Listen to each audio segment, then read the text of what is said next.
Livro Catecismo Católico da Crise na Igreja, Padre Matias Galdron, Fraternidade Sacerdotal São Pio X. Capítulo 7. A Missa Nova. 54. O que é a Santa Missa? A Santa Missa é a renovação e a representação do sacrifício da cruz. Por intermédio do Padre, Cristo oferece ao Pai, de maneira incruenta, isto é, não sangrenta, seu corpo e seu sangue, que havia imolado de modo cruento, isto é, sangrento, na cruz. A missa é, pois, um verdadeiro sacrifício, pelo qual os méritos do sacrifício da cruz nos são aplicados. Observação: representação no sentido de novo modo de presença. Onde se pode encontrar o ensinamento da Igreja? O Concílio de Trento ensina: na última ceia, à noite, quando for entregue, 1 Coríntios 11, 23, Cristo quis deixar à Igreja, sua esposa bem-amada, um sacrifício visível, como convém à natureza humana, pela qual o sacrifício cruento, que devia cumprir-se de uma vez por todas sobre a cruz, seria tornado presente e comemorado até o fim dos tempos, e teria sua virtude salvífica aplicada para a remissão dos pecados que cometemos a cada dia. Por isso, ofereceu a Deus Pai seu corpo e seu sangue, sob as espécies do pão e do vinho. É correto dizer que a missa é verdadeiramente um sacrifício em sentido próprio? O Concílio de Trento é formal. Aquele que disser que na missa não é oferecido a Deus um sacrifício verdadeiro e real, seja anátema. O mesmo concílio declarou que, por suas palavras, fazei isso em memória de mim, Cristo deu aos apóstolos o sacerdócio e o poder de celebrar esse sacrifício. Qual é precisamente a relação entre o sacrifício da missa e o da cruz? O sacrifício da missa tem a mesma vítima, o mesmo sacerdote, as mesmas intenções do da cruz. É o mesmo sacrifício, mas oferecido de um modo diferente. Qual é a vítima do sacrifício da missa? Nosso Senhor Jesus Cristo é a vítima do sacrifício da missa, como também do da cruz. É Ele que é essencialmente oferecido na missa, e não o pão e o vinho, que cessam de existir na consagração. Pode-se dizer que Nosso Senhor está presente na Santa Eucaristia como vítima? Sim, é como vítima que Nosso Senhor Jesus Cristo está presente na Santa Eucaristia. Como Nosso Senhor, cujo corpo é doravante glorioso, pode estar presente em estado de vítima? Nosso Senhor está em estado de vítima na Santa Eucaristia, porque o seu corpo e o seu sangue, nela, são sacramentalmente separados, e porque essa separação sacramental tem por objetivo representar a separação física realizada pela paixão. Nosso Senhor não está presente todo inteiro, com o seu corpo, seu sangue, sua alma e sua divindade, tanto sob as aparências do pão, quanto sob as do vinho? Nosso Senhor Jesus Cristo, estando hoje vivo, ressuscitado e glorioso, a presença de seu corpo ou de seu sangue implica necessariamente a de toda a sua pessoa, corpo, sangue, alma e divindade. Seu corpo e seu sangue não podem mais estar fisicamente separados. Todavia, em si, por força das palavras consecratórias, é o corpo que se torna presente sob as aparências do pão e o sangue sob as do vinho. O corpo e o sangue de Cristo estão, de um certo modo, separados pelo sacramento, por causa da dupla consagração. Essa separação sacramental do corpo e do sangue de Nosso Senhor Jesus Cristo constitui uma imolação? A separação sacramental do corpo e do sangue de Nosso Senhor constitui uma imolação, enquanto representa a separação física que aconteceu durante sua paixão, enquanto, por vontade de Nosso Senhor, aplica os frutos desta. Há então na missa uma imolação mesmo? Há na missa uma imolação, mas sacramental. O Concílio de Trento afirma que na missa Cristo está contido e imolado de forma não sangrenta.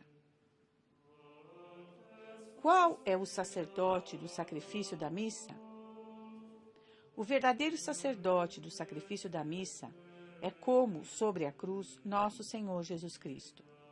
A única diferença é que Cristo se ofereceu a si mesmo sobre a cruz, ao passo que se serve na missa de um sacerdote humano que age como instrumento de Cristo. Quais são as intenções do sacrifício da missa? Assim como o sacrifício da cruz, o sacrifício da missa é oferecido por Nosso Senhor em 4 grandes intenções: adorar a Deus, agradecer-lhe por suas bênçãos, reparar as ofensas que lhe foram feitas. Nesse último sentido, o sacrifício é dito propiciatório ou satisfativo, e obter suas graças para os homens. Em que sacrifício da missa é oferecido de modo diferente do da cruz? Sobre a cruz, Cristo imolou-se de modo cruento, isto é, sangrento. Na missa, Cristo o faz de modo incruento, isto é, não sangrento. Essa doutrina é a dos padres da Igreja? Santo Agostinho ensina: Cristo foi imolado uma vez em si mesmo. Todavia, é imolado todos os dias no sacramento. E Santo Ambrósio, do mesmo modo que, com efeito, por toda parte é oferecido um único corpo de Cristo e não vários, assim também um único sacrifício. 55. Quem negou que a missa é um sacrifício? Durante mais de 1000 anos, ninguém ousou negar que a missa é um sacrifício. Os católicos gozaram pacificamente desta verdade. Só no século XII, algumas seitas começaram a atacá-la. Mas foi, sobretudo, Martinho Lutero e o protestantismo que levaram numerosos cristãos a rejeitar este dogma. Como Deus nos revelou que a missa é um sacrifício? O fato da missa ser um sacrifício decorre claramente da Sagrada Escritura. No Antigo Testamento, Deus, por intermédio do profeta Malaquias, anunciava nestes termos um sacrifício vindouro. Do nascer ao pôr do sol, meu nome é grande entre as nações, e em toda parte um sacrifício de agradável odor é apresentado em meu nome como oblação pura. Malaquias 1:11. O que há de notável nessa profecia de Malaquias? Os judeus somente tinham o direito de oferecer sacrifícios em único lugar, o Templo de Jerusalém. Ora, o profeta anuncia uma oblação pura, que será celebrada em todos os lugares do mundo. Desde a origem, os cristãos reconheceram aí o sacrifício da missa.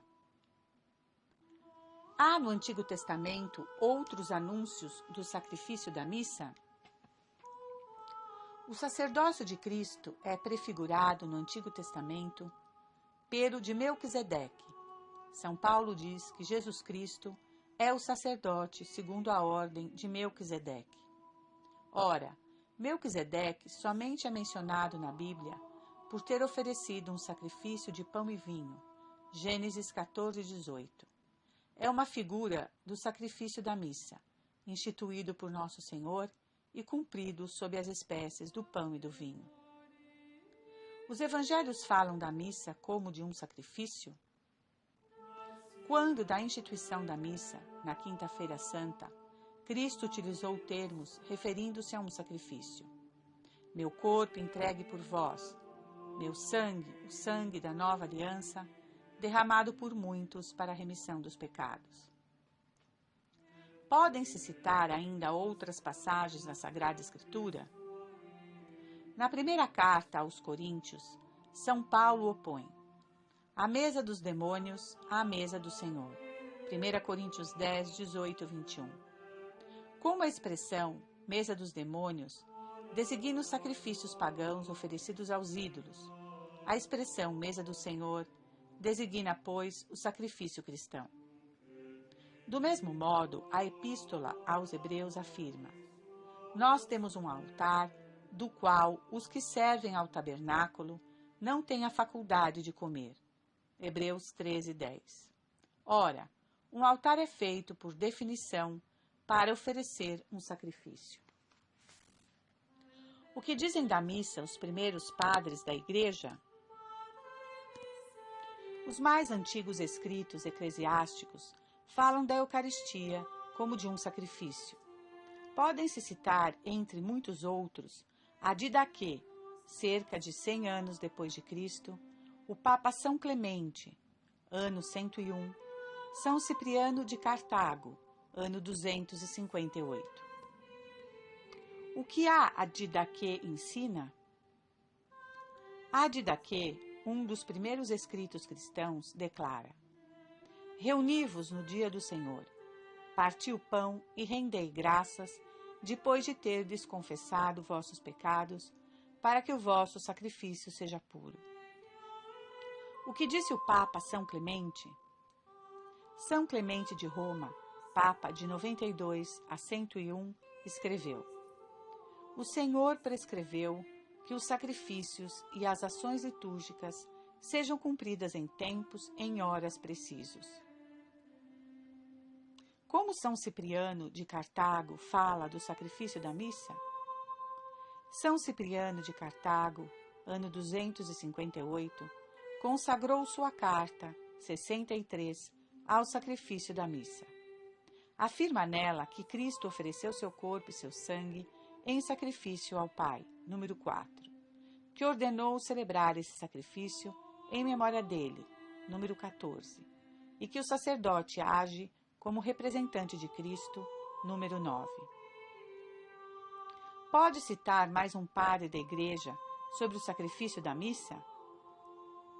São Gregório Nazianzeno, ano 390, exorta assim um sacerdote: não cesses, homem de Deus, de rezar e interceder por mim, quando fizeres descer o Verbo por tua palavra, quando separares de maneira incruenta a carne e o sangue do Senhor, quando tu te servires da palavra, as palavras da consagração, como de um gládio. O que se destaca nessa passagem de São Gregório Nazianzeno? São Gregório Nazianzeno menciona de modo muito claro a imolação incruenta de Cristo, realizada pela separação de seu corpo e de seu sangue por meio de dupla consagração. O que se pode concluir de todas essas passagens da Sagrada Escritura e dos padres da Igreja? As passagens citadas, e ainda muitas outras, manifestam a evidência que não se pode negar que a missa seja essencialmente um sacrifício, sem trair o ensinamento de Cristo. Essa verdade do sacrifício da missa é de uma grande importância? Todas as verdades reveladas por nosso Senhor Jesus Cristo são importantes e nenhuma pode ser impunemente negligenciada. Mas o sacrifício da missa está verdadeiramente no coração de toda a vida cristã. Um erro sobre esse ponto teria consequências catastróficas. Como o sacrifício da missa está no coração da vida cristã? A religião judaica do Antigo Testamento estava já centrada nos sacrifícios oferecidos no templo. Seria surpreendente se esses numerosos sacrifícios não tivessem correspondência no Novo Testamento. De fato, nosso Senhor veio, essencialmente, para se oferecer em sacrifício a seu Pai. Em nome de toda a humanidade, ofereceu esse sacrifício perfeito de adoração, de ação de graças, de reparação pelo pecado e de impetração. O essencial de nossa vida cristã deve ser nos unirmos, dia após dia, a esse sacrifício. Ora, é precisamente pela missa que o fazemos. Não se pode, pois, conceber o cristianismo sem a missa? Mesmo na ordem natural, O sacrifício é um elemento essencial ao culto devido a Deus. Todas as religiões antigas tinham seus sacrifícios. Uma das provas da caducidade da religião judaica é precisamente o fato de que desde o ano 70 depois de Cristo, da destruição do Templo de Jerusalém, ela não pôde mais cumprir seus ritos sacrificais. Na época moderna, os protestantes tentaram inventar um cristianismo sem missa. É uma desnaturação completa da fé e da moral cristãs que levou, muito rapidamente, ao filantropismo utópico contemporâneo. Quando o homem cessa de oferecer sacrifícios a Deus, tende rápido a se tomar por Deus. Não é, sobretudo, a presença real de Nosso Senhor na Eucaristia que é negada pelos protestantes? Lutero não negava uma certa presença real de Cristo no sacramento da Eucaristia, mesmo se a entendesse de modo herético. Por outro lado, rejeitava o ensinamento do sacrifício da missa e proferia a esse propósito as mais grosseiras injúrias. O que Lutero dizia do santo sacrifício da missa? Lutero anunciava claramente que desejava destruir a missa para atingir o coração da Igreja Católica. Por exemplo, quando a missa for derrubada, penso que teremos derrubado o papado, pois é sobre a missa, como sobre uma rocha, que se apoia o papado todo inteiro, com seus mosteiros, suas dioceses, suas universidades, seus altares, seus ministros e sua doutrina. Tudo isso será pó, quando se esfarelar a sua missa sacrílega e abominável. Lutero não admitia, todavia, que a missa pudesse, em algum sentido, ser chamada de sacrifício? Lutero admitia e empregava, às vezes, o termo sacrifício para designar a missa, mas somente em um sentido muito lato, uma coisa sagrada. Recusava obstinadamente que a missa fosse um sacrifício em sentido próprio. O elemento principal de seu culto, a missa, supera toda impiedade e toda a abominação. Dela fazem um sacrifício e uma boa obra. Lutero, De Votis Monasticis Judicium, 1521. O que é a missa para Lutero, então? Para Lutero, a missa é somente um simples memorial da paixão. Seu objetivo é instruir os fiéis, lembrá-los do sacrifício do Calvário, para provocar o ato interior de fé. Se fala de sacrifício, é unicamente no sentido de sacrifício de louvor ou de ação de graças, sem valor redentor. O que Lutero recusa de modo absoluto na doutrina católica sobre a missa? O que Lutero recusa de modo absoluto é que a missa tenha um valor propiciatório ou satisfativo, isto é, que aplique de modo atual e eficaz a nossas almas os frutos do sacrifício da cruz e que, assim, quite a dívida que temos para com Deus por causa de nossos pecados. O que significam precisamente as palavras propiciatório e satisfativo? O sacrifício da missa é dito propiciatório porque torna Deus propício em relação a nós, destruindo os motivos de cólera que pudesse ter para conosco por causa de nossos pecados.